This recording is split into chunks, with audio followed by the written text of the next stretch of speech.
You're listening to The Broken Meeple Show, a podcast that speaks passionately about board games for the benefit of those who play them. My name's Luke Hector, best known for the Broken Meeple YouTube channel, and I'm an everyday gamer just like you. And I'll be talking about reviews, top 10s, and just about anything that connects me to board games, as long as I have a tea or coffee in hand, that is. So grab a cup, relax, and enjoy. And remember, it's only a game.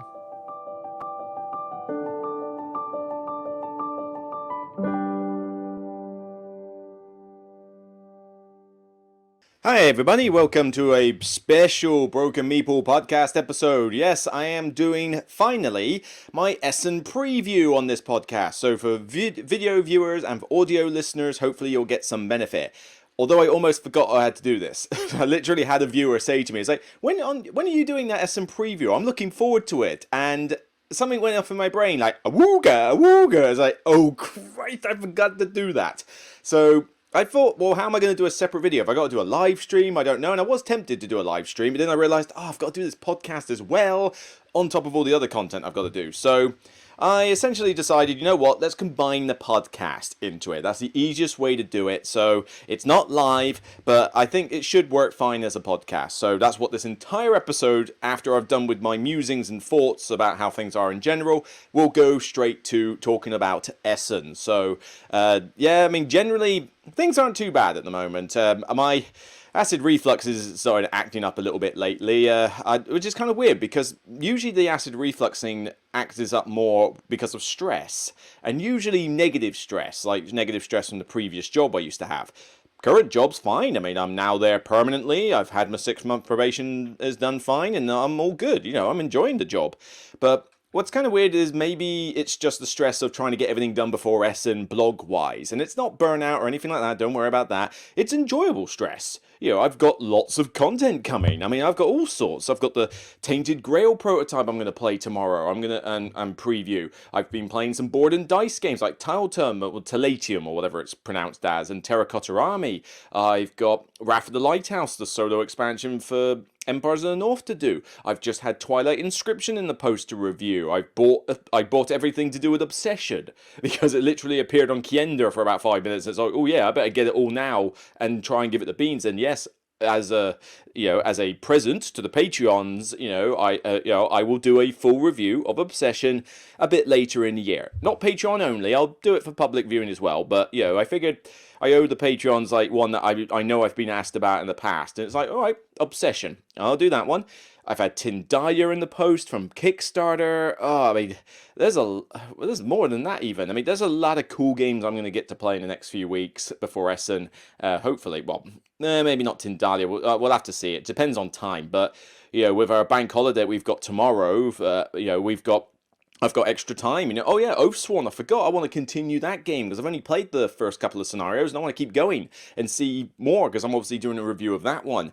And my Kingdom Come Deliverance preview video should be airing today as well. So by all means, go check that one out. The embargo should have lifted. So there's a lot of good stuff I've played and am playing, and maybe that's why the acid reflux is acting up a little bit. It's a little bit on the hot side inside, but it's not negative. I mean, the omeprazole just doesn't seem to be like doing a huge amount towards it at the moment, but it's not to get concerned about health-wise and that. I think it's just, leading up to Essen and post-Essen is always a bit of a stressful time for me, but it's good stress. This is not where I'm that too worried about. If there's any negative stress at the moment, I mean, I've had some, my family's had to go through a couple of things lately, and it's just like, oh, that sucks a bit. Nothing too bad. It depends on your perspective, but yeah, it's not too bad. But maybe also single life's starting to get to me a little bit because I've been I like to call it a batchelor for ages, but honestly, it's just the fact that I'm single and online dating died a whole cold death back in 2020 when all the COVID started happening, and it hasn't recovered. So maybe just the idea of growing old and possibly dying alone or something, so like a bit of a negative, but I don't know, that's just stuff flooding through my head, crazy thoughts. Let's get on to good stuff though. The channel is going great. There's been some fun content to do, almost up to 17,900 subs. I cannot believe it's ever got to that point. At this rate we're going to head to 18,000. I can't wait for the day if I ever get to 20,000. That's going to be amazing. But more and more people are watching some of these videos. More and more people are watching the reviews, particularly. The Kickstarter series is going well. There's been a lot of praise for the top 100s. I thought each one would get more views than they have, but like I say, there's a lot of engagement. Lots of people are responding positively to the content that's come out, to the top 100, to the Kickstarter vids, and it makes me happy.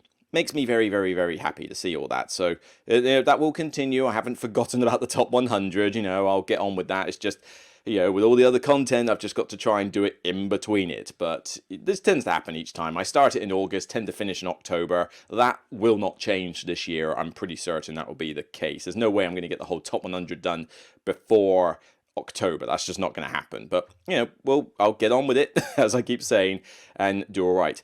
Live content is not stopping, as I know, it may be noticeable that I haven't done anything live for a while. I just hadn't had the time. I want to do a Q&A at some point. I want to obviously do collaborations again. All Aboard Gamer wants to do something with me. We're going to do a top 5 or top 10 list after that, after Essen. Chairman of the board has gone in touch with me and said, we had a good time last time, can we do it again? I'm like, yep, I'm totally down for that, so I'm sure we'll do something after Essen, so there's more cool stuff on the horizon. I'm excited. It's just a case of getting it all done. If only I had somebody else to help me out with it, I need I don't need just a girlfriend. I need like a girlfriend that's also a co-host, that's also a tech whiz. That would be absolutely ideal. Yeah, wishful thinking, Luke. But yeah, all in all, pretty solid. So anyway, enough ramblings about me. Why don't we get on with Essen? So Essen is a convention that takes place in Germany, in Essen. Funny enough, that's what it's called. It's called Essen Spiel, or the Spiel Fair. It's basically Mecca for board gamers. Everybody from around the world goes on effectively a pilgrimage to Essen and looks at games, buys games, demos games, socializes with other content creators and publishers and each other from all around the world. It's a chance to go visit, a place in Europe, because much as our government tried to screw us over on that front, I still love Europe, so I still like to go visit other countries. And it's just a great time. I've been going for 4 or 5 years now, I think, and it's been fun every time. This year's even looking better, to be honest. Not necessarily because of the games that are coming out, we're getting on to that in a minute, but more just the fact that social-wise, it seems like fun. There's a lot of people I haven't seen for a while that's going to be there, and publishers are a bit more open to meeting up with me, setting up meetings with me, doing review copies and stuff like that. And it's like, this has taken a while to kind of build up. Obviously, not all of them, but, a good, decent amount of them have been more open to the idea. And it's like, cool, you know what, this is fun. So from a business perspective and from a social perspective, this year's Essen is looking pretty cool, and I'll get to, hang out with Paul Grogan, because I got to drive him up and back. We'll be in the same hotel, not sharing a room anymore, because he's had a slightly different deal from Cephalofair Games, so we're still in the same hotel, but it's just a case of, all right, fine, we're not sharing the same room now. But yeah, I'm going to be playing some hot games there, seeing a lot of people, and I cannot wait. It's going to be really cool, really, really cool. But, in terms of like the gist, I'll be heading up on the Tuesday. I'm coming back on the Sunday. I'll be driving up and driving back, relying on public transport while I'm there, and just doing my usual thing. I'll be wandering around the convention and having a good time. I've got a lot of meetings to go to with publishers, so I'll be kind of all over the place for particularly Thursday and Friday, when I tend to make that my 2 main convention meetings and get demos done day. Saturday, I will be helping out entirely on Greater Than Games booth as a volunteer, to mitigate the cost of going to Essen.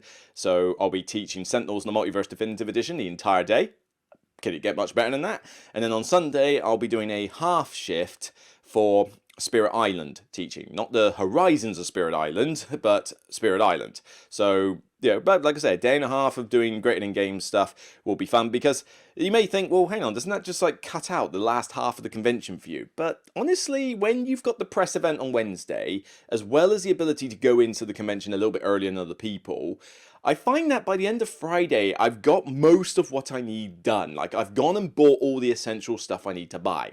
And then I've done a bunch of meetings. And so anything else I do in the convention is kind of just wandering around and kind of going, And bear in mind, these conventions are open from 10 till 7. That's 9 hours. There's only so much time I need to be wandering around. Also, Saturday is a nightmare to actually do anything at the convention. If you want to try and get a demo of your prized game on a Saturday, good luck with that. So I tend to always work on the Saturday, although in a mask with COVID, COVID mask and loud room. I mean, Great Games should. I don't know where their booth is. I'm hoping they're not in Hall 3, because last time I did it with Portal in Hall 3, and blimey, my throat was hurting after I was teaching on that booth. But I'm expecting Great Games will probably be in one of the quieter halls, maybe like Hall 4, Hall 5. And if that's the case, then great, because they'll be quieter, it'll be a bit easier to talk and do things, and I'll still be able to demo well. But yeah, I mean, if you want to meet me in person, then by all means, just come up, say hi. I mean, worst case scenario, I might be heading towards the meeting and I might have to just make it quick. But, most of the time you should be able to grab me and, just say hi. Just say hi, shake my hand, give me a hug. I'm all up for hugs. And, say you like the show, that will make me happy, it will make my day. So, by all means, do not think that if you see me wandering around, I will not talk to you. Now, I hope to be wearing my Broken Meeple polo shirts that day, so it should be easy enough to spot me, although the last batch I had are not the biggest in the world, and I'm not exactly getting any thinner, so do I want to wear them around the convention? Probably should, though, because otherwise how on earth are you going to recognise me at the convention? But hopefully I'll be wandering around in some Broken Meeple polo shirts, so if you spot the logo, you'll spot me. Failing that, I will be, doing stuff in the evenings. I'm going to be going to the Patreon meetup with Paul Grogan in that evening, so as I say, just if you spot me, come and say hi. I'll definitely be up for having a little chat, even just a word, even just a thanks for doing what you're doing, have a good time. Anything like that makes me happy. But okay, let's get on to the actual convention. Now, I am using the Geek preview that's on Board Game Geek to do this. However, I do want to give a little bit of a shout out to Tabletop Together, the Tabletop Together tool. I use this to kind of draft my initial list of which games I want, need, maybe, don't give a monkeys about, that kind of thing. And apparently there's a few more I need to sort out here that have appeared in recent days because it keeps updating. But this tool is invaluable for me to do my initial list of, okay, these games look interesting, or I don't care about these games. And I tend to whittle down like several hundred games to about 20. And I know that sounds harsh, but honestly, I don't have a lot of information about these games. Nobody does. So I have to base it on several things. Who designed it? Who published it? And is the board cover look good? And maybe what mechanics it has? I have to judge it kind of on its looks. I mean, I can look at this list, for example, and, I look at something like That Old Wallpaper. I have no idea what that is, but it's AEG. Okay, a pattern building card game from AEG. I'll give it a look. So you know what? Maybe. I'll put that on the maybe. But then, if I looked at something like the Guild of Merchant Explorers from the same thing, I'd be like, no, that title sounds boring, the cover is boring, and it's just not going to be for me. So, this is just an example. But then I can look at Verdant, and it's like, oh yeah, I'd like to have a look at Verdant. And funny enough, these are all from AEG. This is complete coincidence. But, there are other games that I'll see that are in a different language or different. I mean, like, I got no interest in World of Tanks. All right, I've never played the computer game. I don't care about the game itself. So it's like, yeah, fine, ignore. So I go through this and I whittle my list down, pretty easily. And it's a useful tool. So Tabletop Together tool. It's Spiel 22, so they've got all the games on there and they keep updating it. It's a very useful thing to have. And they might even have maps. Do they have maps? Well, that's a very basic map, but to be honest, if you get the Spiel app, they've done an actual app for your phone. You can actually get a detailed layout of the halls and what's happening at the convention to, for this for Spiel 22. So by all means, go find that app. It's a little bit weird to find on Google Play, but it does exist, and I've tried it, and it looks pretty good so far. So no more carrying around A3 maps of, the convention. I can actually now just download the app and have it all there with publisher locations and everything. So, not bad. I mean, maybe you might need a checklist of routes, so which halls your favorite publishers are in. You can do that, but at least I don't need like an A3 fold-out sheet, which I used to have to do. But I just wanted to give a bit of a shout out for that. Okay, right, let's put myself in picture-in-picture mode on here. So, obviously, if you're listening to this on audio, you're not going to be able to see pictures, but I will do my best to explain everything as clear as I can. So, if you're listening on the audio, you'll get an idea of what I'm talking about. Obviously, those of you watching can just view this on the screen. Now, I do not know details about a lot of these games, okay? Even the ones that have caught my eye. So don't expect this to be a descriptive, like, massive information dump of exposition about why all these games are amazing. I'm just going to be looking over them almost like a first time look with you guys, and if I know anything about them, I'll say, but I will just basically be going through it and treating this as kind of like a, almost like a live viewpoint. So what I have done is I've gone on to BGG, I've got the Spiel 22 preview open, and I have sorted by thumbs. So people go on this list and they sort it by, they give a thumbs up to what they like, and I've basically sorted it by what is the hotness. So at least I shouldn't be talking about like really random games on there, but obviously I haven't got enough throat power or time to talk about every game in existence at Essen, so give me a break, alright? So I will be skipping a few, or, digressing over some, but you're just going to have to bear with me on that, because I'm pretty sure nobody else does any better. Alright, well, let's start off with the hottest game on the list. So I'm going to start with the most thumbs, and we're going to be working down as we go along. And these will include expansions. So, Hamlet, the village building game. Okay, so I'm going to be meeting with Mighty Boards, mainly because of Vengeance, Roll and Write. Because Vengeance was an interesting game about kind of like if you took Kill Bill along with some of those revenge thriller style, like gory thriller style films. It's basically Kill Bill the game. And it was an interesting concept, and I really liked the idea, but it was an absolute mission to get it to the table and do the rules and actually play the game. So a roll and write version sounds quite cool. But they also have done Hamlet, the village building game. Okay, not gonna lie, that's not exactly the best title. I don't need a village building game tagline. That seems really arbitrary. But Hamlet works. But David Chirkop, I don't know if that's how you pronounce the designer, he's done some stuff. Oh, yeah, I knew him from somewhere.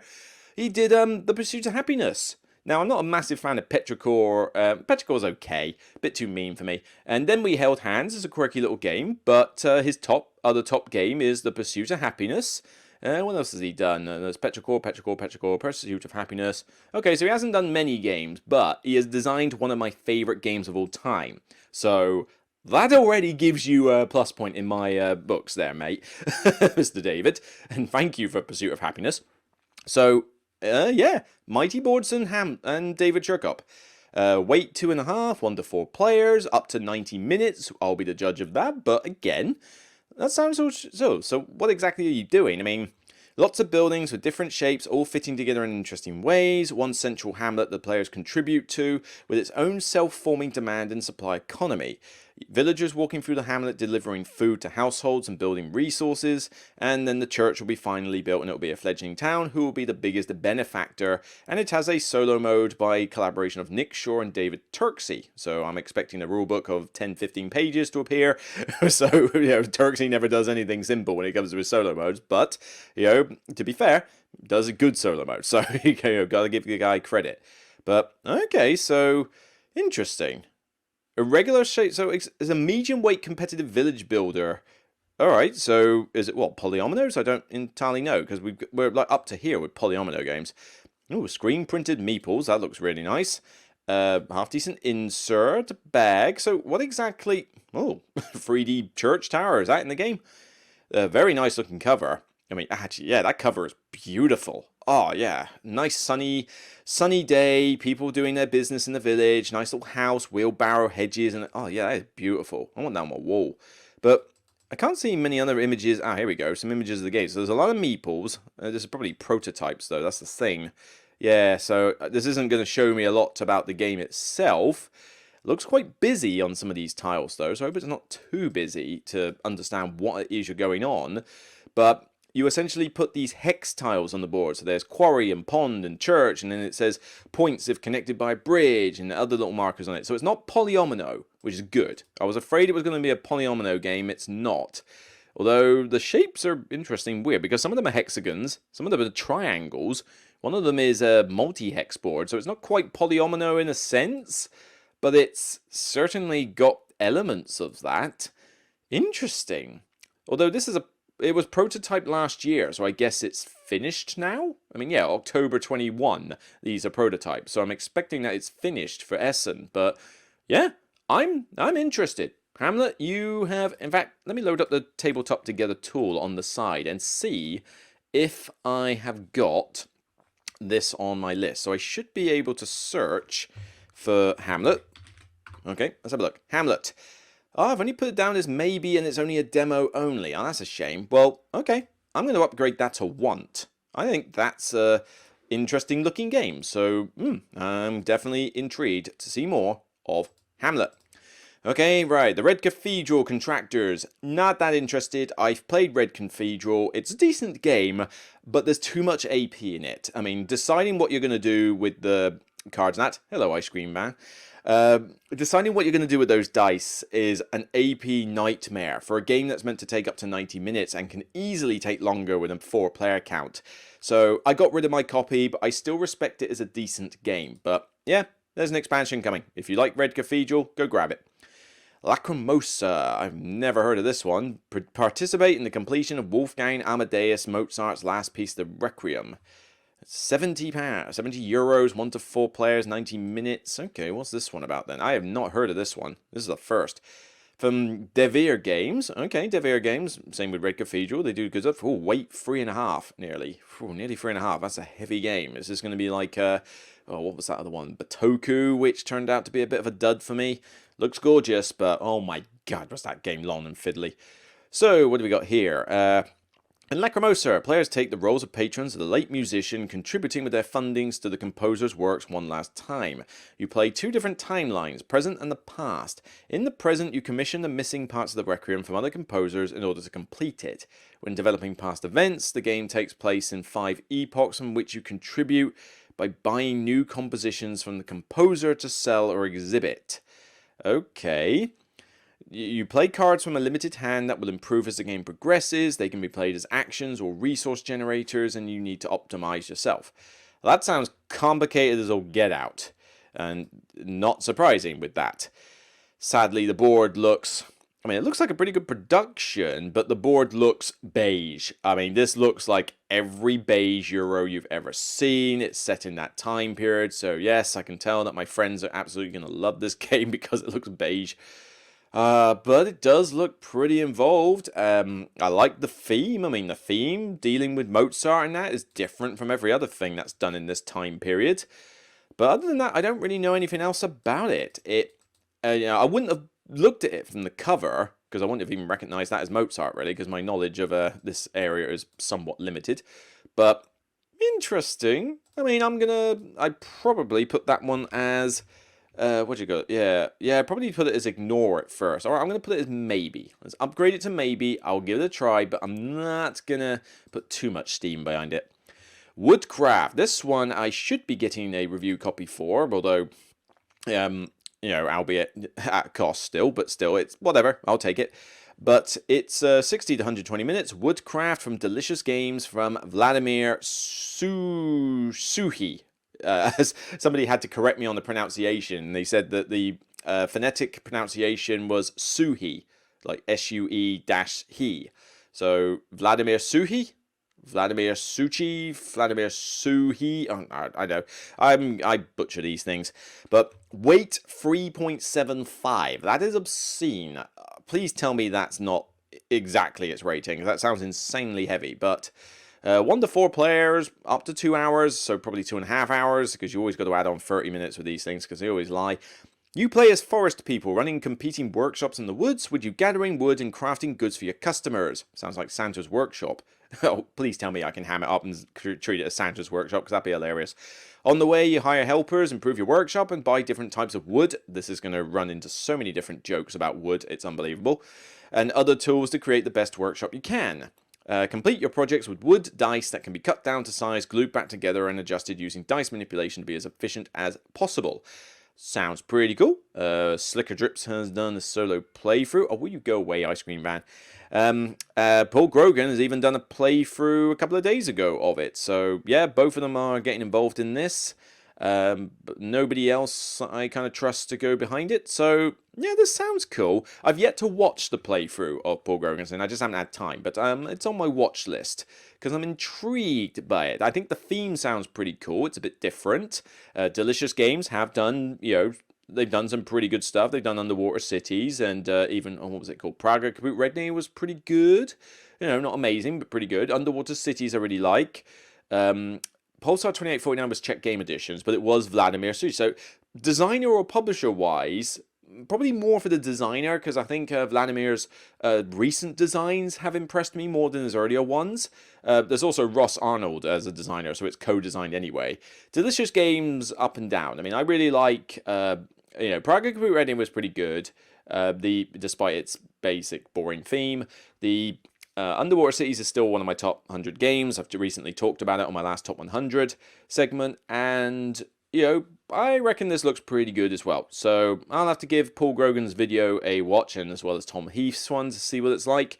But I'm intrigued by this, and I'm probably certain that I gave this one at least a maybe on my list.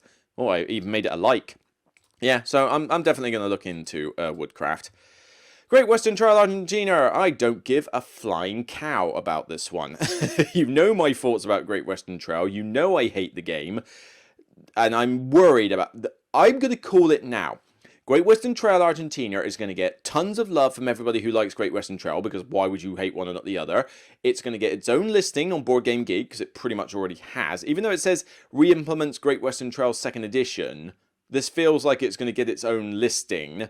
It's going to be one of those, oh yeah, it's so different from the original, even though it tweaks maybe 2 things or something. It's going to be like Brass Lancashire and Brass Birmingham. There's going to be 2 listings, they're going to be high, they're going to have 2 spots in the top 100, and it's going to infuriate me because it's basically the same game with a few tweaks. It's a Ticket to Ride map pack for Great Western Trail.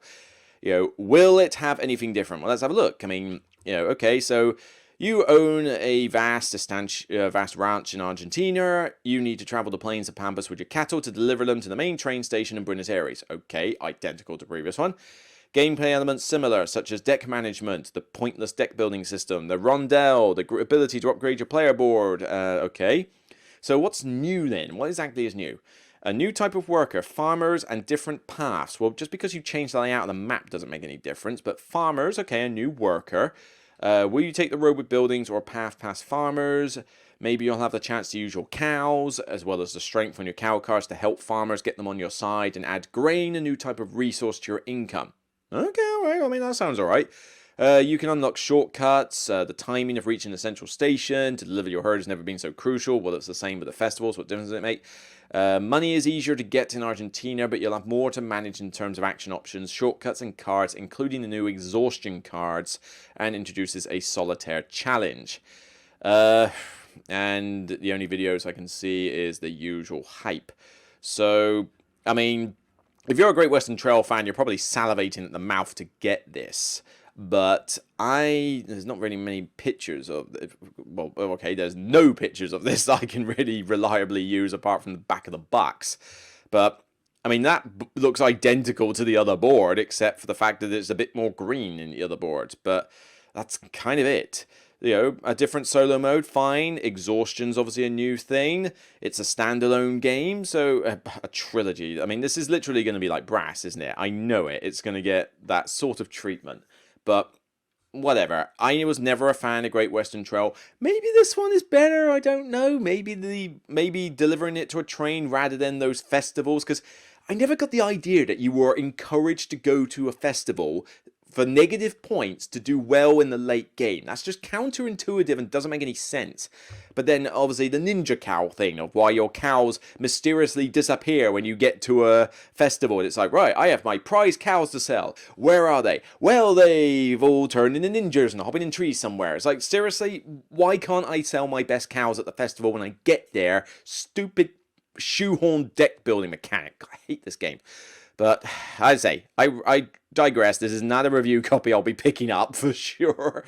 I mean, if they give me one for free, which I very much doubt they're going to, because if they know anything about me, they know I'm going to be going in with a bit of a down palate on it. But, like I say, if I end up with a copy, I'll try anything once. Maybe I'll give it another chance. Maybe time has passed since the last time I played it and I can give it a bit more respect. But hey, it's not one that I'm going to be like salivating or like queuing at the queuing at the booth for. That's for certain. But if you're in the Great Western Trail, Argentina will be at Essen.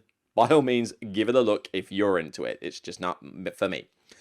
Okay, oh, I got the white screen of death here. Come on, there we go. So, Flowar. Never heard of it. Probably gonna... Is that anything? I mean, it's high on the list. I should probably... Maybe I'll go through every single game on the Spiel preview up to a point, fun-wise, and then I'll do a few later.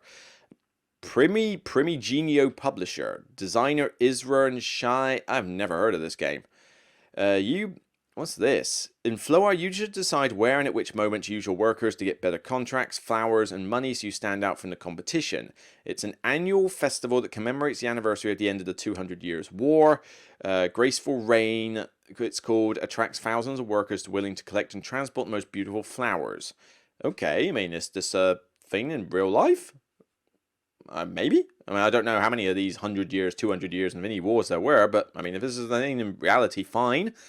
Never heard of it, although it does look quite pretty.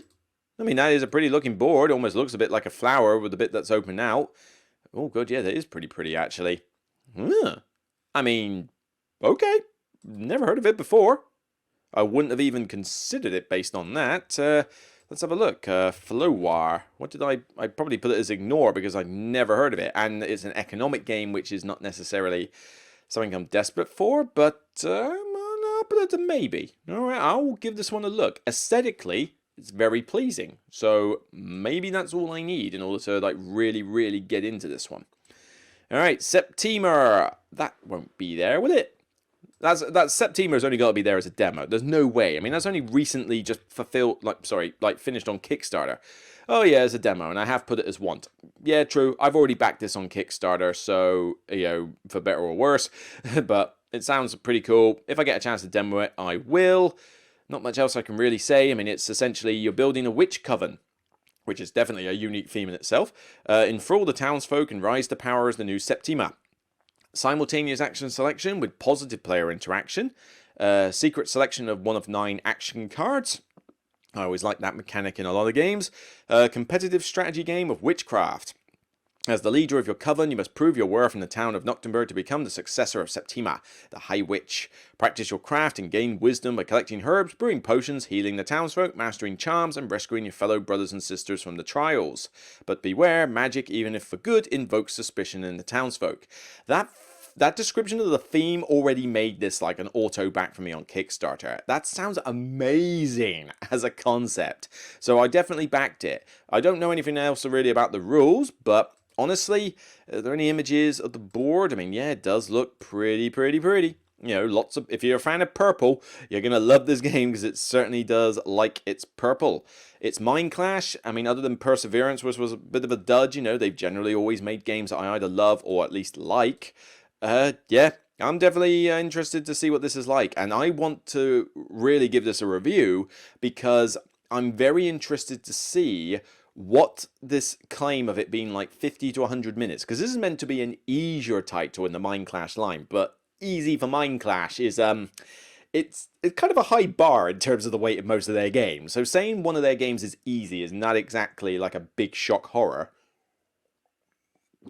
Sorry, taking a drink there because my throat is getting sore. Thank you for bearing with me.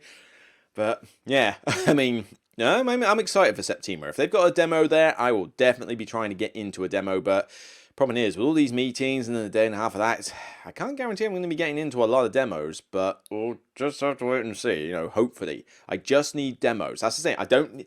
This is the thing, actually. A little rant here with demos. Essen people, stop doing full games for demos, right? Just do a number of rounds. I just need to get a feel for the game. I'm not interested in winning or doing well. I just want to get a feel of the mechanics. That's all I need in the demo, right? Nice short demos. More people get to play your game. More people get excited.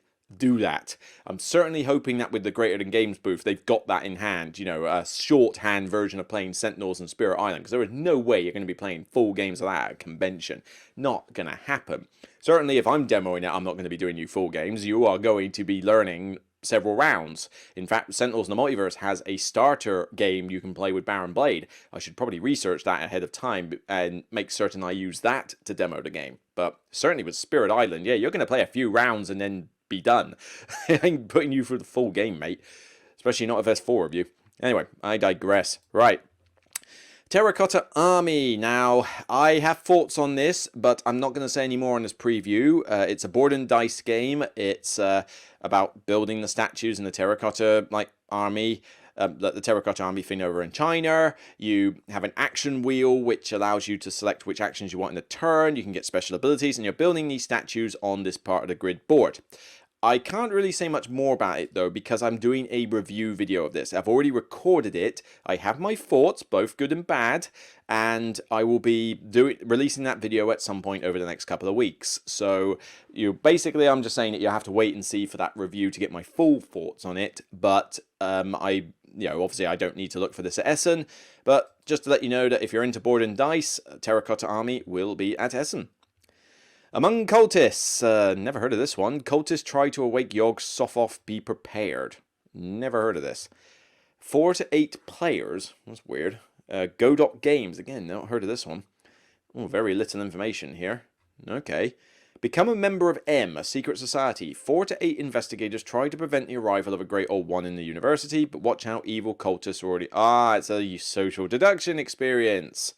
Inspired by the masterpiece Among Us. Oh, okay. Interesting. I mean, there's only one video on it and it's called Among Cultists, but... Right, I wonder if that's why this one is high up on the thumbs list. The idea that it's basically, taking off the Among Us thing. Not bad artwork for the cover. Maybe could have had a bit more detail on it, but I'm intrigued.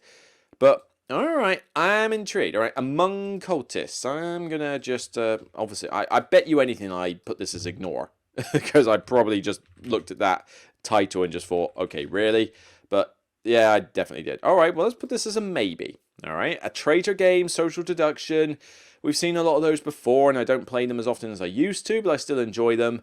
But yeah, I mean, Among Us is a brilliant indie game on the PC. I haven't played it in a while, but it's just, yeah, it's really good fun. So I'm intrigued to see what this one would translate as a board game. So by all means, let's have a look. Oh, now we're getting on to something I'm excited for, and yes, I hope to be picking a review copy of this because I'll be meeting with the lovely Jana, I hope that's how you pronounce the name, Jana, over at Czech Game Editions for this and another one they're doing, but Starship Captains. Take command of your crew to become the best starship captain in the galaxy. I know very little about this. I have deliberately not looked at a lot of stuff to do with this because I just looked at the cover and decided this game is for me. I mean, look at this. It's basically a showcase parody of Star Trek. You've got the red uniform, you've got the captain there, kind of reminds me a bit of Janeway. You've then got 4 people at various stations, one being lazy, one being serious, one alien dude, one with a little creature in front of her with little squeaky googly eyes, and then spaceships and pirates and robots. If this is going to be something that's taking the mick kind of in a nice light-hearted way of Star Trek, and it's going to invoke that kind of theme and references, this game could be phenomenal. In fact, I'm putting this out there now. You want to know who the most popular publisher is going to be at Essen in terms of the best games and that? It's going to be Czech Game Editions again. It's just like the other year when they did Under Falling Skies and Lost Ruins of Arnak. They owned Essen with those 2 games. With this one and the other one, Deal with the Devil, I think they're going to own this year's Essen because these 2 are hot. These 2 are hot games, but... all I can really see for them is various bits of artwork and some cards. So there's, the artwork looks cool. It looks very sort of cartoony, not meant to be taken too seriously. But other than that, it's all I'm seeing is prototypes. So I'm not necessarily... Oh, prototypes from UKGE apparently. So I think I couldn't go to UKGE, so I missed out on this.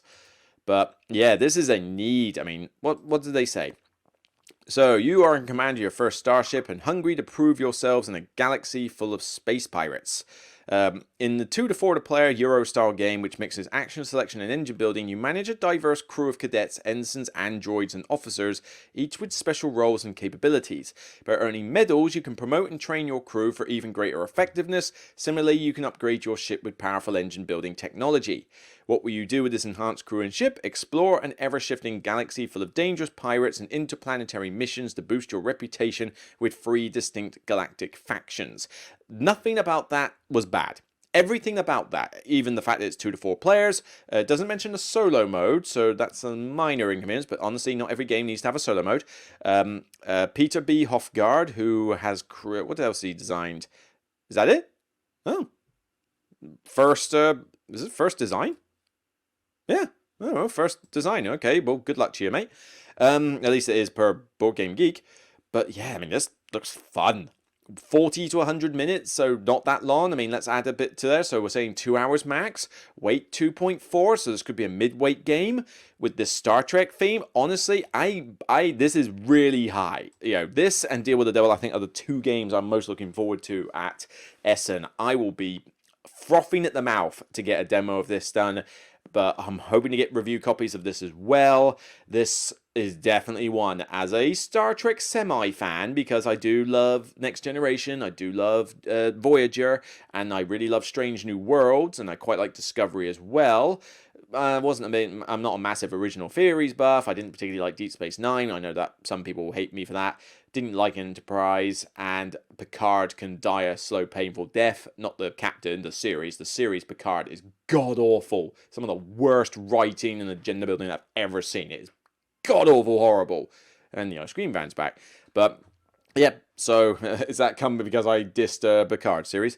But, yeah, the Starship Captains looks fantastic. Cannot wait. How are we doing? I'm on 40 minutes. Okay, well, we'll keep going. Revive from Porter Games. Now, Board Game Ramblings have talked about this one. I have not even really looked at this one, but Revive civilization 5,000 years after the fall of humankind. Charming. 1 to 4 players with asymmetric player powers, highly variable setup, and no fighting or direct conflict. Okay, cool. 5-part campaign, though, is what put me off. Unlocks additional contents, and once all contents have been unlocked, the game can be replayed indefinitely. So, this sounds exactly like a mini Charterstone, where it teaches you the game bit by bit, introduces the elements that you wanted to have at the start of the whole thing, and just gives you it in piecemeal. I don't know how I feel about the idea of playing that many games to get the contents introduced. I like having a learning game, where throughout the learning game you introduce all the components, but having to play a campaign to unlock them all, how interesting is this campaign going to be? Am I going to care about is there a story? Am I going to care about the story? I don't know, but it looks interesting. I mean, it's got an interesting looking board, a complicated looking board. I mean, this is a dual layer board, and it looks complicated as all get out in terms of like its layout. It's got like numbered paths going everywhere to various different hexes and icons, and then a point track around the left hand side, and other tracks down the bottom right, and more tracks here and tracks there. It's a track filled dual layer board. The cover is fine. I mean, it's nothing stellar, but I mean, the board looks pretty cool. The artwork looks pretty cool actually on these cards. So we'd like blue alien avatar-like thing. There's a little robot. that robot design is quite cool. It's got like 2 like telescopic eyes sticking out, and it's kind of looks like a Star Wars Imperial probe droid colored white with telescopic eyes. It's kind of weird. Little assassin dude. So I mean, yeah, some cool stuff. Meeples, hex exploration map. Okay, I mean, I'm intrigued by this. You know, play as a unique tribe, relearn ancient technologies, unlock machines, customize your board, recruit followers. The concept sounds good. It's just this whole 5-part campaign thing that kind of makes me a little bit wary. So what did I put Revive on? I put it on as a maybe. I'm still a little bit concerned about this 5-part campaign, so I'm going to leave it as maybe, but it could be a pretty sweet game. I know they liked it. I know Board Game Ramblings liked it. Okay, Atawar, English edition. Dice Tower did a recent series, an episode on worst board game covers. Atawar has got to be somewhere in that. I mean, this is about fruit bats, but this fruit bat looks like it's a bear's head on top of a fruit bat. It looked creepy as all get out, and it's got orange eyes that look like it's stoned. Do you remember the cover to Inhabit the Earth? what is up with this cover? It looks so weird. Lookout Games seem to have a problem with coming up with decent covers. Now, okay, I thought, is this a farming game? Is this another feed your people style game? But it's kind of none of those things. It's choose your actions carefully as you balance the needs of community and nature. It's apparently a region of southeastern Ghana in Africa. Never heard. Yes, I know Ghana, but I've not heard of like the Atawa Range specifically. Steep-sided hills. A large portion is an evergreen forest reserve home to endangered species. Puts the reserves under a lot of pressure from logging and hunting. So what exactly are you doing in this? So we're talking about fruit bats. In the game, you will develop a small community near the Atawa Range, creating housing for new families and sharing your newly gained knowledge on the negative effects of mining and the importance that the fruit bats have for the environment. You must acquire new land, manage your animals and resources, and make your community prosper. Whoever does this the best for the needs of the community and the environment wins. I mean, the components don't look like anything particularly cool. The cover, as I say, looks horrible.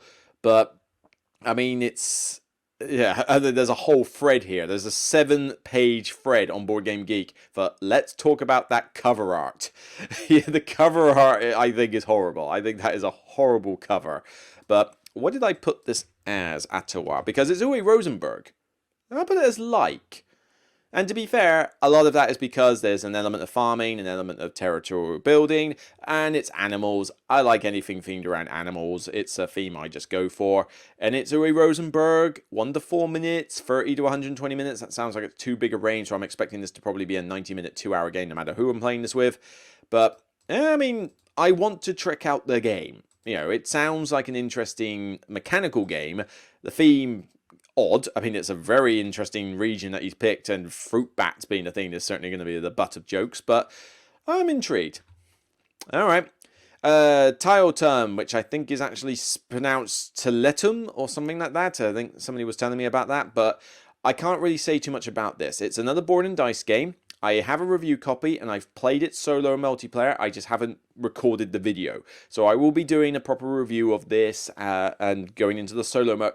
This will be the first video I do where I'm going to split them into multiplayer and solo, because my videos for reviews, I'm done with the detail format. I'll use it now and again in the normal reviews, but I'm done with those videos that were all with the detail transitions and that, because the problem with them is that they take so long to record, they don't get enough views to justify it, and they're quite long. So I find that my format where I've got the game open in front of me on the tables works better. It allows me to show off components, it's easier to set up camera and lighting wise, and I can get the videos done in a more condensed length and time. But it does go on long if I include solo mode, because particularly with David Turksey's solo modes, they are practically half a different game in themselves. So this will be the first time where I'm going to experiment by doing the express review format for the multiplayer, and then do a side video released at the same time, which will go into the solo mode only, and then you'll get 2 separate verdicts that way. And I'm going to experiment with that and see what it is. I mean, maybe I need to change the title, because Express Reviews probably doesn't work. I might just call it Broken Meeple Reviews from now on and just go nice and generic. But yeah, I'm starting to feel like I might be done with the whole detail format. But Teletum is I digress, sorry. You travel to various cities to acquire trade contracts for wool and iron, as well as, contribute to the construction of cathedrals, the favor of noble families, and participate in fairs where your main business occurs. It's a dice management game where you manipulate dice. The dice are your resources and also the action that you're doing.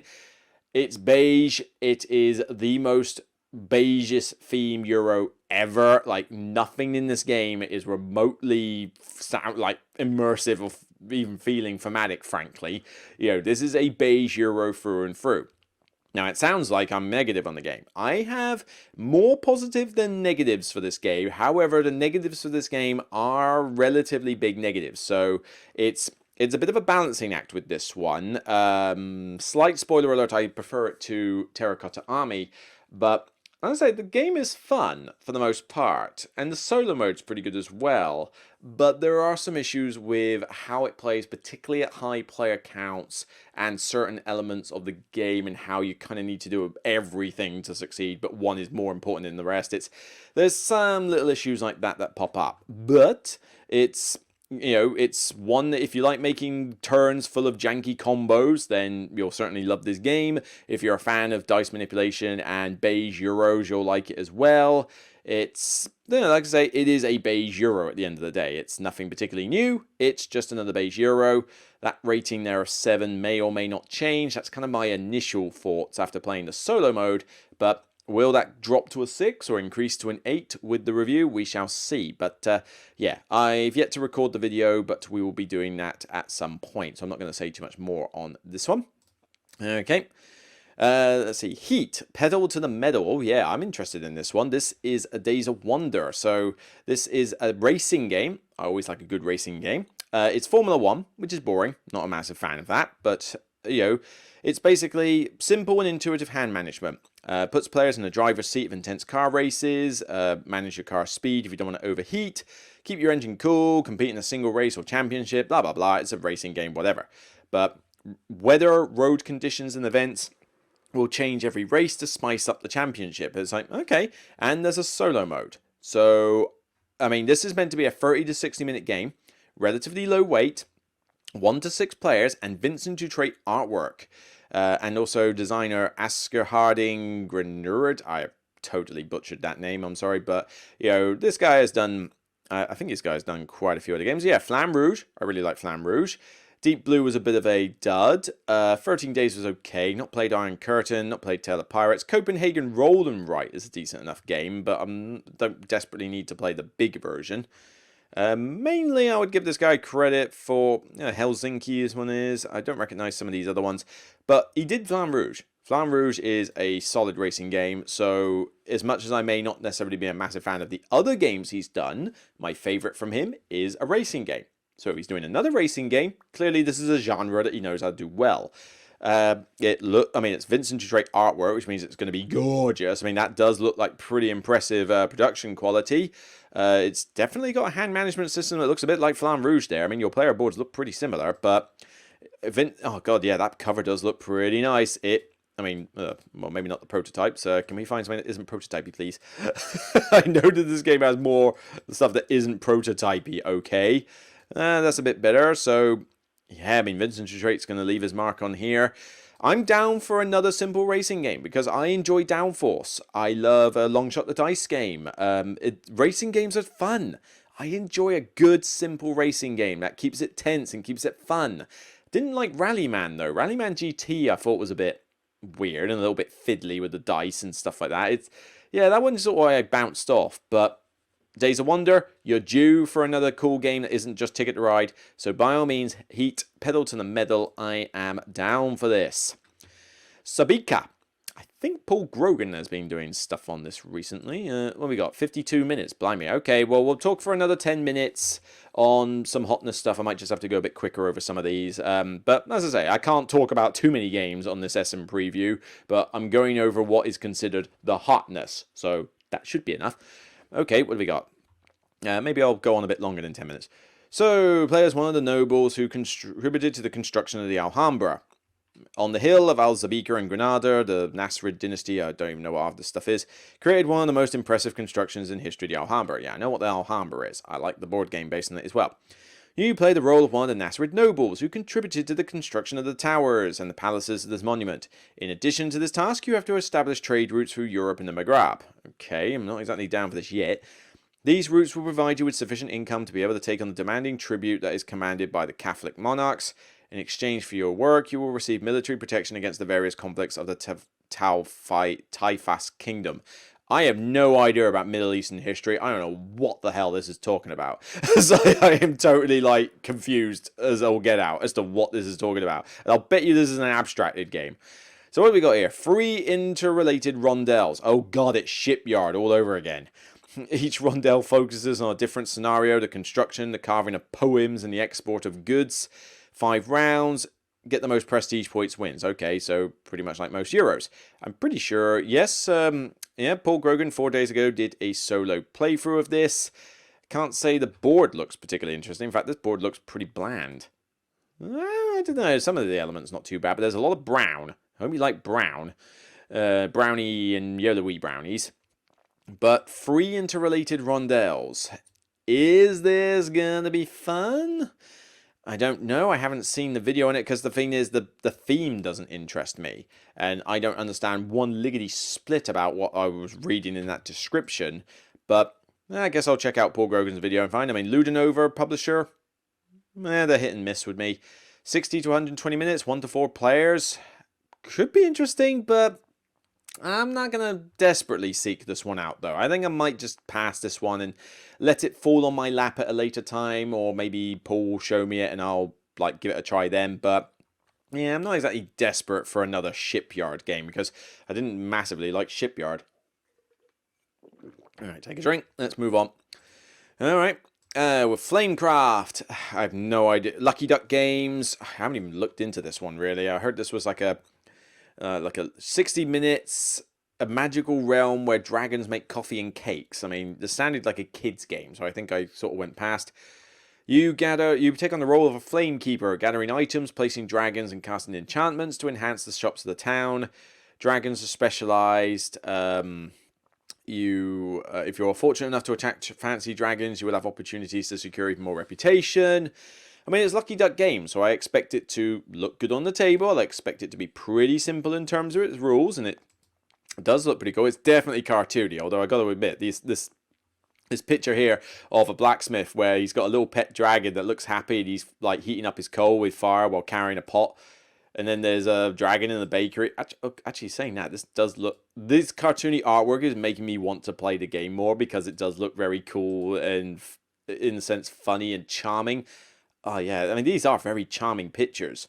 That's the first word that comes to my mind. Charming. Wasn't this on Kickstarter? I think I skipped it on Kickstarter.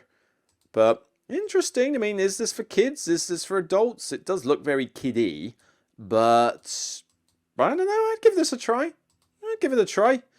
But I'm curious. It says 10 plus, which doesn't suggest it's necessarily for kids. I'm curious. Is anybody non-hype? Let's see. Mark Street on the Dice Towers previewed this. Anybody else? Edo. Anybody else? Nobody? No Slicker Drips. No. Hungry Gamer's done a bit. But, yeah. Nobody that I would jump on board to sort of go, no. I don't know who to really trust on this one. I think I'll just maybe pass by the Lucky Duck Games booth, and I'm sure I'll see someone I recognise, and hopefully get a meeting with them, and I'll look into it. But I don't really know much else about it, so let me know in the comments what you think about this game, if it's something you've played. But it's Lucky Duck Games, so it's probably going to be pretty good, just by sheer reputation and consistency that they've had, given credit. Voidfall, massive, stupidly huge Euro game. I have backed this. I am almost regretting the fact that I've backed this, not because I don't think the game will be good, but I played a 1-round demo of it, and my god, the rules overhead and the complexity of this game is off the friggin' chain. This is Mind Clash Games doing what they typically do, stupidly complex games. 4.38 on the BGG weight scale, which I know is a garbage stat, but man, that is heavy, and I am not joking, it's heavy. It's a space 4X game that is basically, it combines attention and player interaction and deep empires customization of the 4X genre. We'll be the judge of that, because I mean, after one round I couldn't really tell. With the resource management, tight decisions, and minimum luck gameplay of an economic Euro. Push back the Voidborn in solo co-op mode, or overcome your rivals in the competitive mode. That always worries me, because when you've got two different modes, are they both designed well? Both using the same rule set and game system. Variability is ensured not only by multiple playable houses with strengths and weaknesses, but also by many different map setups. So, if I try to explain any more, I think I'd be here forever. But it's a Nigel Buckle and David Turksey design, it's Ian O'Toole's artwork, and it's Mind Clash Games. I enjoyed the 1-round demo I played, despite the fact that it took a while. But this is going to be a mammoth undertaking. I mean, it was not an easy game. There's a lot to consider. There's a lot to do. There's a lot to micromanage. But it was good fun. My worry from backing this is it maybe just a bit too complicated? Are we going down the On Mars route for Lacerda, but we're doing it with this one for Mind Clash, where it's just maybe a bit too much, a bit too complicated for its own good? But we shall see. I enjoyed what I did so far. I hope this is amazing when I finally get to play it properly when it's fulfilled. But I won't be going near this at Essen because, honestly, I don't need to do another round demo. I'm just going to wait for it to fulfill on Kickstarter and see what happens. But, oh my god, did I make a mistake backing this? I don't know. Oh, it looks and felt scary, but it did feel fun. That is the main thing. So we shall see. We'll see in the future. Autobahn. I'm not really going to say too much about this because I've already done a preview video of this. This is an economic Euro game from Alley Cat Games, and it's essentially you're building up areas of the German Autobahn, connecting routes and building roads, transporting goods from various places, constructing petrol stations to benefit from the traffic. It uses an action card system where the card is the action, but you can buy upgraded action cards. I found it quite neat. This is definitely a heavier title for Alley Cat Games, and I found it an interesting, slightly different feeling game. I don't really want to say much more about it though, except I've done a preview video on the channel. Go check it out. It has all my thoughts and musings on it there. Obviously, I'm not going to be looking for this at Essen because I don't think it's finished yet, and I'll give it a full review when it gets released properly. I'm sure Alley Cat Games will be more, sending me a copy at that point. Fair play to them. So it's a cool game. I found it quite cool from the prototype I was playing, and it does look cool. It's colourful. I reckon this will be a pretty decent hit for them. But I've only managed to preview a prototype of it, so I can only say so much. But go check out my video on that. It will explain a lot more. But if you're into midweight Euros and Alley Cat Games are a publisher you get into, I'd give them a look. All right. Europa Universalis, The Price of Power. I've never even heard of this. Is Europa? This is a Paradox game, isn't it? Governor Europe, great nation for the ages of discovery, reformation, absolutism, and revolutions. 300 years of history, the Dark Ages. This has to have been done with Paradox. Is it Paradox Interactive? Oh my god, solo mode by David Turksley. Turksley, will you take a break? Where do you find the time to do all these solo modes, man? Would you kindly, take a holiday? Let someone else have a try. You're just dominating the solo market. But, it looks busy on the board. It looks like there's a lot going on. This definitely looks like a big, heavy 4X style fantasy game.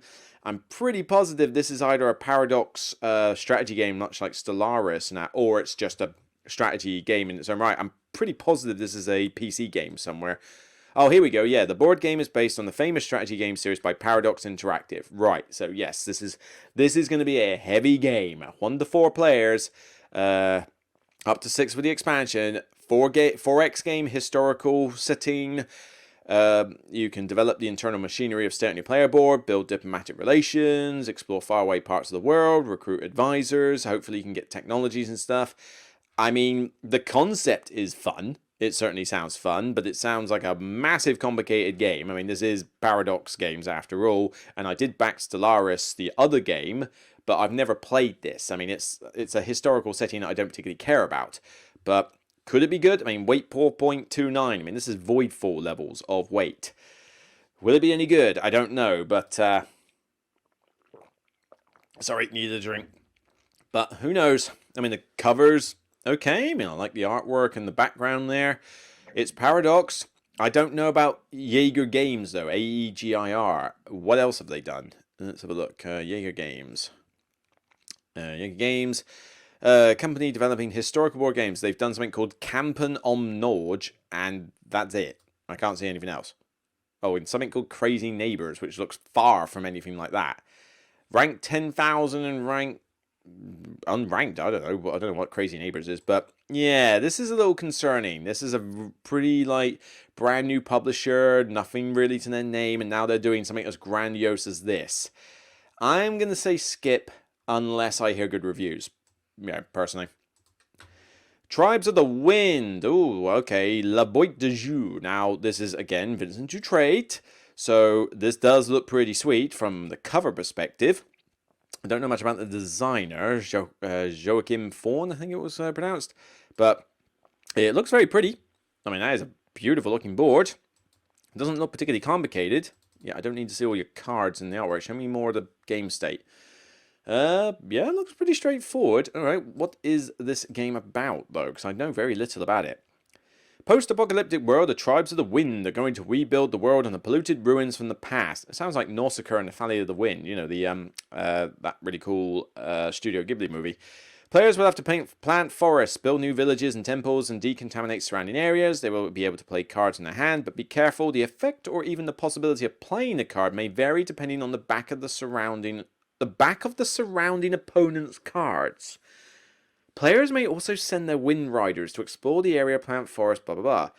So, improve your powers, unlock special abilities, build their 5th village. The player with the most points wins. That's all it's really saying there. But that's intriguing. The effect or even the possibility of playing the card may vary depending on the back of your surrounding opponent's cards. That sounds really cool. A Hanabi-style card system that... Oh, let's have a look. What did I put this on? Tribes of the Wind. I put it on like. I think I'm going to... 40 to 90 minutes, 2 to 5. I'm going to upgrade this to want. That concept sounds amazing. Something unique, something different. Well, yes, we've had this Hanabi-style mechanic before, but used in this way sounds pretty cool. Yeah, I'm intrigued. I'm going to look this one up in detail. Anyway, 1998 ISS. I have no idea what this is. That cover looks boring. Research the International Space Station and expand it. I have no idea what this is. I honestly... Yeah, that looks... No, I don't know what this is. I honestly have no information. This is thumbed up a lot, is it? Apparently. Looping games.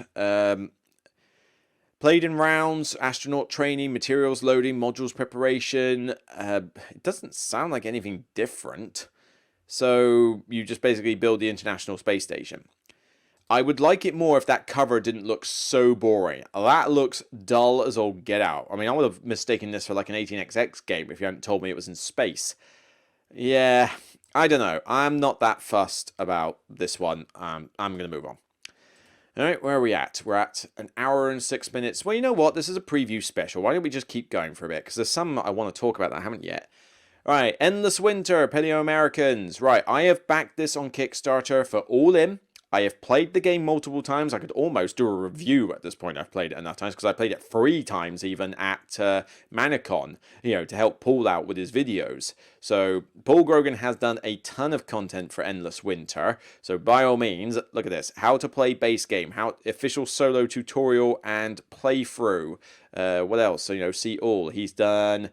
How to play base game, Ancestors expansion, Rivers and Rust expansion, the cave paintings, you name it, Paul Grogan has given you all the information you need to know about this game. So by all means, honestly, all I'll say is I've enjoyed the game. I have some reservations about the end game arc of this game, but it looks gorgeous. It's not that difficult to play. You can create some janky combos, and it's not too long either.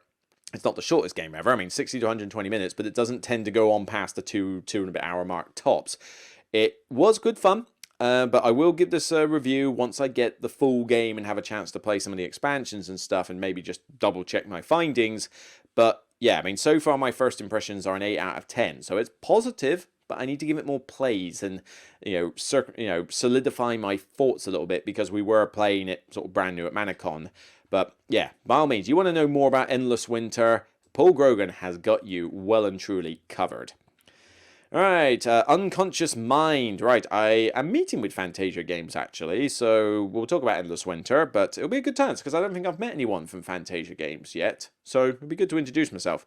But this one was the one that I was really interested in. Unconscious Mind, I mean, 2023, so is it even at the convention? Unconscious Mind. It's a demo only, that's why. But yeah, this is the one that I'm interested in from Fantasia Games. So, Johnny Pack, done some pretty good games in the past. Fantasia Games. Now, this is what's got me interested, right?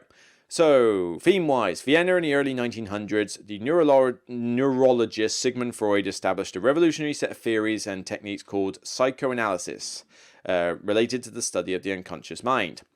As a member of the Society in Unconscious Mind, a game that blends worker placement, engine building, multi-use cards, and action programming. Other than the action programming, I like all those things. Your goal is to master therapeutic techniques, establish a practice, and grow your clientele. By delving into your clients' dreams, their unconscious minds, you help them recover from various traumas and complexes. As a result, they will live happier, more productive lives. And you can publish volumes of your work, which will get cited, la la la. So, this sounds such a cool concept from a thematic perspective, alright? So again, something unique, innovative, new. 45 to 90 minutes is a pretty short play time, 1 to 4 players as well, so the fact that this isn't going to be a massively long game fills me with a bit of hope, although we'll see how complicated this actually is. But here's the weird thing with this.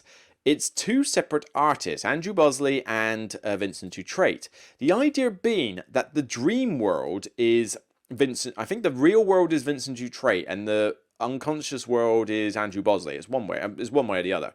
So the artwork's going to have 2 different styles for dream world and the real world, and I think that's such a clever idea.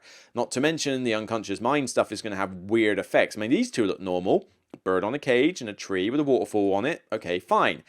What the hell is going on here, though? I mean, Dixit doesn't have stuff as weird as this. You've got random little items balancing on a rock in this left picture. What is going on with this right one here? It's got items being balanced on the back of small animals, a rabbit, a fox, and a raccoon that have got extended legs or almost stilt legs. Have you seen the Striders from Half-Life, the PC game, or the those 4-legged things or whatever that wandered around in War of the Worlds? Imagine them, but with the body and head of a rabbit and a raccoon. That is what this picture is showing. What the hell? What crack were you smoking when you came up with this card? But it looks cool. It's well drawn, and it does intrigue me to want to play the game. It's going to get comments every time it pops up, but what were you smoking? I don't know. But this game has a very cool concept, 2 good artists, a unique, innovative theme. I'm down for this one. In fact, you know what? I'm going to upgrade it. That playtime and looking at some of that artwork in more detail, I've upgraded this to a 1. I want to check out this game. Stat. Winter. Let's say all right. Well, we're getting to the point where I need to kind of finish. So let's just scroll down the list a bit further and just mention some titles. But mainly, I'll talk about a few more that are on my personal thing. So, Winter from Devier Games, Resist, Salt and Pepper Games, Meadow. Oh, Meadow. I have got the game Meadow now. I repurchased it because I like it, but there was one aspect of the game, those little path tiles you got, the road tiles. I never really quite understood them, and the camp, like, you go through all this effort to get those tiles so that you can get these other cards which are no more lucrative than just getting the normal cards. It's kind of odd, but, it's a pleasant game, it's got gorgeous artwork, and it's nice and simple. And I kind of thought, and the campfire board actions just seemed like, oh, I can't do anything useful, therefore I'll do this lesser action. They felt a little bit down. But after a while, I'm like, I kind of feel like I would like to get it in the collection again, because it is nice and pleasant and gateway-like. And I'm not going to lie, this expansion for Meadow Downstream sounds like it expands the game a bit more to make it a bit more gamery for me, so I'm looking forward to that. And not to mention, the game has the cutest little otter on it in the pool, in the water. Look at his little nose and whiskers. I love otters. Otters are one of my favorite animals. If I see them at a zoo, I am like, you have to pull me away from an otter cage at a zoo because they're squeaky, they're adorable. I love otters. They're so cool. They're so amazing. And yeah, I think the expansion kind of made me want to like buy the game again, but this lovely otter. In Horizons and Spirit Island, you actually get to play a mud otter. I am so playing that. I'm so checking out that one. Right, anyway, Human Punishment, that's been released recently. I think Kienda had it. I don't know anything about it. I'm not going to say anything. Core Quest, don't care. It's a kids game. It's not, I don't have kids, so I've got no interest in that. I feel like it got hyped up quite a bit because of the designers. I don't know, but I mean, it did well on Kickstarter, so whatever. It's not for me. It's not, I'm not going to be playing it because I don't have kids, so whatever. Turing Machine, I don't know anything about this, but cracking codes, a deduction style game. I'm intrigued. Is it a deduction game? Crack codes, I assume it's that. Fascinating competitive deduction game. Unique experience of questioning a proto-computer that works without electricity or any sort of technology. Find the secret code before the other players by cleverly questioning the machine. Okay. Do you use an app? I'm not sure. The picture, I mean, the problem is the box and the components look boring, but then I guess it's meant to be because it's a Turing machine. But I'm intrigued, but I'm not desperate to seek it out. My Island from Cosmos, I don't know anything about it.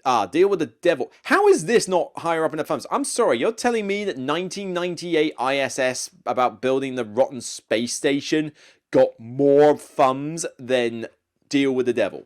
I'm sorry, I don't believe that for a second.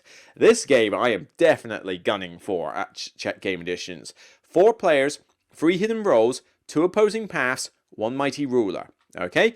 It is looking to be a long game. 2 to 2.5 hours does sound pretty long, and it pretty much is a 4-player game, which is maybe the problem. The fact that it's kind of fixed at 4 players. Although, to be honest, getting 4 players is not that difficult for a game night. So, a deeply thematic competitive Euro game set in a fantasy medieval era. Each of the 4 players takes on the secret role of a mortal, cultist, or even the devil.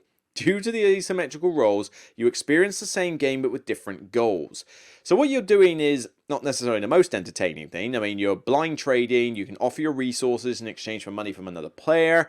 The devil will tempt mortals with goods for a piece of their soul, while the cultist nature is to sell their soul easily. The accompanying app, so app is great, only that app knows who's trading with whom. But beware, showing off how well you are doing can attract unwelcome attention and suspicion of other players. It may also pique the interest of the Inquisition, who is eager to punish those who can't prove their souls remain intact. There are many dynamic strategies to experiment. Will you sell pieces of your soul early to boost your city building prowess at the risk of future punishment? Or will you carefully manage loan and debt repayment? So, the idea that this is an economic game is a little bit concerning, because it's not the first thing I would do. But the artwork looks cool, but it's mainly just that theme. That theme sounds brilliant. This is such a unique theme, and I think it's going to steal the show. I think this is going to be one of the most popular games at Essen. Everybody's going to want to jump on this. That theme sounds amazing. I want to play the stat. The cover, interesting looking cover. I mean, I love the idea that you've got the devil sort of dude, like Jester in a red costume, and then behind him the shadow is like the grinning devil in the background. I don't know what on earth this weird fish thing is that's holding up the candlestick. I don't know what that's supposed to be, but you've got the king, you've got the priest, you've got a little imp there. There's some really interesting stuff about this game that's just got me hyped to try it. That is such a cool theme. If it works, I'm going to be loving this game. But we'll find out. I'll hopefully get a copy, do a review. I'll certainly be trying to get into a demo. Whew, this could be a massive hit. Alrighty, Home Sweet Home, Devir Games. I mean, Devir Games release a lot. I mean, what we got? Home Sweet Home, Regine, Pole Position. That's not Devir Games, but Pole Position is... That used to be a... Actually, yeah, you want a bit of a laugh. Look up Pole Position on YouTube. The old Atari game or whatever it was. You might be able to find it, but you're looking for the Pole Position advert. It was on Nostalgia Critic one time. And see if you can find it, right? You'll know you've got the right one because you'll hear a guy talk to a family from narrator or whatever saying, "Hey, you look like a real jerk." Or like, "What you doing?" And that you'll know you've got the right video on that, right? Keep watching it. It's one of the most, like, what the hell funny, like, it's such a cool ad for the time period, and it's just like, what's going on? It will shock you, but it's brilliant. It's such a cool advert. Find it. Pole Position. The game looks crappy, but the advert is brilliant. Mayscape, Terra Nova. Right, so Capstone Games have got the Terra Nova standalone re-implementation where it's meant to be Terra Mystica, but easier. Now, granted, I think the game could do with a bit of streamlining because there's a bit too much going on in it. 60 to 90 minutes, I'm cool with that. The question is it too simple? Is it not going to have the same feel as the big one? What are people who love Terra Mystica going to think? Are they going to think that this is an insult? The fact that it's done by... Wait a minute, it's done by Cosmos? I thought this was going to be Capstone Games. Who's it? Who's doing it? Oh no, Capstone Games and Cosmos. Alright, so I guess it depends where it's been published. But yeah, I thought it was Capstone Games. But, I mean, I'll try it. honestly, 10 asymmetric factions. I mean, I liked Terra Mystica okay, but it was a bit too bland and dull. And if you got, not dull, but it was a bit too bland and dry for my liking. And it took a long time. And if you got stuck early on, you had no chance of winning. Like, it literally pseudo knocked you out of the game. And that really, really puts me off. Same problem in Gaia Project. So, will a simpler version appeal to me more? Who knows? But I'm not desperate for Terra Nova, but I'll try it if I see it.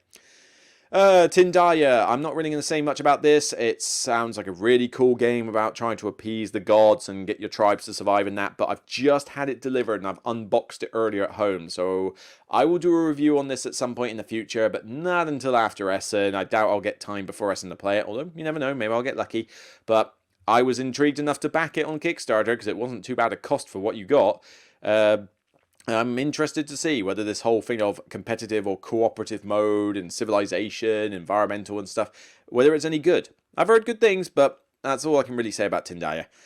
Mayscape, Kingdom Defenders, meh.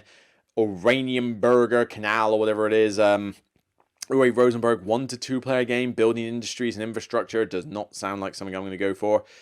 Evergreen, make your planet as verdant as possible from Horrible Guild Games. They tend to do half decent stuff. A quick drink. So, in Evergreen, your goal is to build a lush ecosystem by planting seeds, growing trees, and placing other natural elements on your planet, trying to make it the greenest and most fertile of all. It doesn't look like much, although it does have some interesting looking cards. Create a huge forest. Looks pretty basic from a board and component perspective, but maybe this is good. I don't know. I mean, I'll jump in a demo if I see it. Some of these games that don't look like they'll get much buzz are usually the good ones to get into demos because you guarantee you'll be able to jump in and get a quick game done. Alright, I need to start wrapping this up if I'm going to have anything else to do today because I've still got to go to the gym. I've still got to edit this, get it online, and finish off the Kingdom Come Deliverance preview, and then go to the gym, and then I'm going for a meal later, so it's like, yeah, I got stuff to do. I guess I'll be playing all my games like Tainted Grail tomorrow, which is handy. Thank God for the bank holiday. In Sector, don't know anything about it. Joan of Arc, Orleans, Draw and Write. One of the worst covers I have seen in the board game ever. It is bland. It is horrible. That picture, I mean, I'm sorry. I don't want to hear anybody ragging on anything that I consider to be good artwork when you, who like Orleans, play not only a game that I think is subpar anyway, but are willing to invest your time in this Draw and Write version with a cover that looks that crap. I'm sorry. I don't care. It's crap. That is a crap looking cover and I have no interest in this game. Right, okay, moving down. Undaunted. Undaunted's fine. I enjoyed the game a little bit, but it was just not one I wanted to keep. But Osprey Games do some good stuff. If you're into the Undaunted series, Stalingrad, give it a look. Clever Forever. I don't care about these re-implementations of Ganschlon Clever. Evora, Puerto Rico 1897. I mean, I don't really care about, it's... the game was alright, but I hated dealing with Puerto Rico sharks. The ones who have played the game before and hate it when you sit after them and make a dodgy move for what they consider to be the best move. The fact that you've rethemed it, fine, it makes it more open to a diverse market, but whatever, I'm not interested in the game. Acropolis, I've already done a review on it, so you can check that out. Fantasy Pub, sounds like a cool idea, but I'm not desperate. Cat in the Box, well, that looks like a weird kiddie game or something. I'm not that fussed.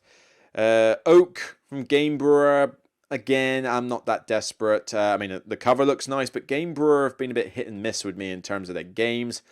Bonus box for Targi. Targi is a great two-player game. Dice Colony, that just sounds dull title. Federation, San Francisco. The Wolves by Pandasaurus Games. I'm meeting with Pandasaurus Games, I think, during the convention, so I'll be interested to try and pick up a review copy of Wolves, but other than that, I don't know anything about it. I just think it's a cool-looking cover. Terra Nova seems to have appeared twice. Coral. 2 Tomatoes Games have asked me to meet with them. I don't know if Corals will be a game that I'll be that interested in, but I don't know. I'd give it a look. Maybe I should try and set up a meeting if I've got time. Mainly, I'll just pass by the booth and see what's what. Planet B, Hans and Gluck. Palaces Carrera, I'm getting on Kickstarter anyway because I enjoy the original Palaces Carrera, so I'm hoping the second edition will be decent. Do not muck it up, Game Brewer. Tidal Blades, never played the original, so I don't care about the expansion. Ultra, I played it at the previous Essen. I thought it was too long for what it was, and that killed it, basically. I mean, it was an alright co-op, and it looked good, but it's very lucky, it's very swingy, and it's just too long. Way too long. Castles of Mad King Ludwig Collector's Edition. Now, this surprises me, alright? I like Castles of Mad King Ludwig. I prefer Suburbia. But Castles of Mad King Ludwig has the worst AP for that Master Builder selection phase ever. So that always put me off. But the review that Tom Vassell did for this was very well regarded. And he didn't even like Castles as much as Suburbia before. So this is intriguing. Although chances are I'm not going to be wanting to spend that much money on it. But apparently if you're a fan of Castles of Mad King Ludwig, you should really be looking at this collector's edition. Alright, Pilgrim. Don't know anything about, and the theme doesn't really... I mean, develop your Abbey and build pilgrim trails using Mancala and 18xx map development. You just lost me there as soon as you mentioned the phrase 18xx map. Azul, Master Chocolatier, I do not care, because Azul was fine as its base game. Stop milking the cash cow. Downfall of Empires, Do It Games, no idea. Take a Seat, Endless Winter German. Mosaic, if I can get a demo of Mosaic, I would like to look at this, because... I don't know if I'll like this or not, but the problem is the basic version is so different in price to the Colossus €180 version, and I think they're going to reprint this on Kickstarter soon with that. So I would like to get in on a demo of Mosaic and see if it's any good. And if I think it's really good, I might go in for a big version of it, but we'll see. But I'd like to check this out. It says Portal Games though. I thought it was a different publisher. War of the Ring, the card game. Yeah, I want to try this one. I like War of the Ring, but it's far too complex. It's 4 hours, can't get it done.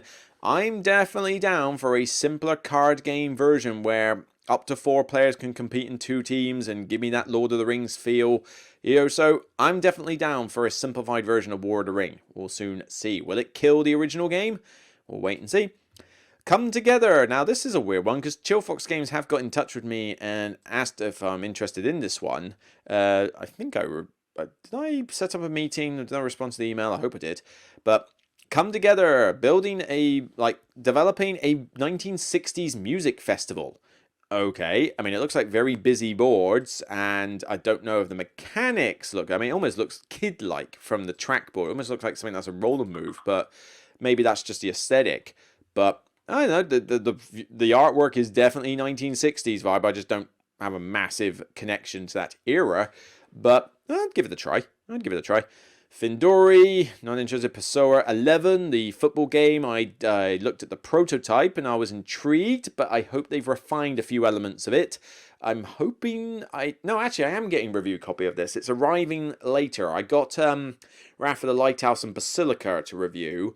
11 is following later, so I will be doing a full review of 11 in the future. So wait and see on that.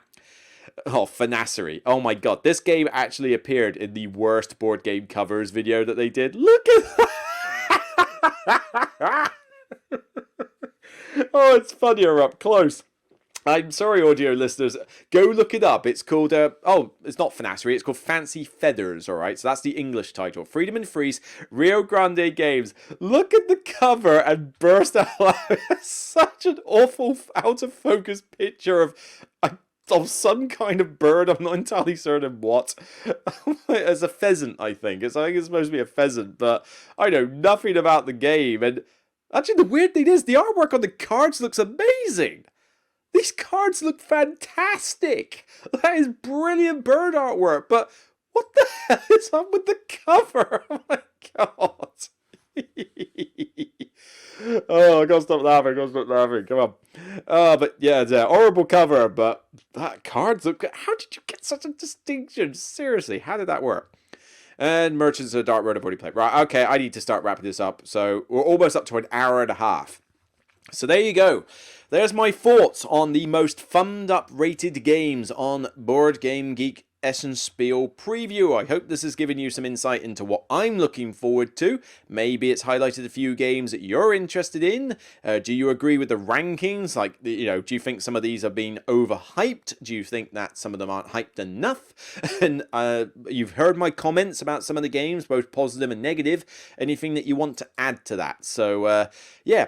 Let me know your thoughts. I'd be very interested to hear what you have to say. So hopefully this Essen preview episode was good fun for you. I mean, 90 minutes, that's a pretty long episode. So like I say, I gotta rest my throat and get stuff done. So this is going to be a fun one to edit, but thank you for listening, everybody. I hope I'll get to meet some of you at Essen and shake a hand and say hi. Maybe if you're really lucky, I'll be able to play games with you because, you know, I'm not like, I want to play games with you. But I've got the Paul Grogan's Patreon Dean in one evening, and Wednesday evening, I think I've got something with Greater Than Games. We got to collect our stuff and our badges.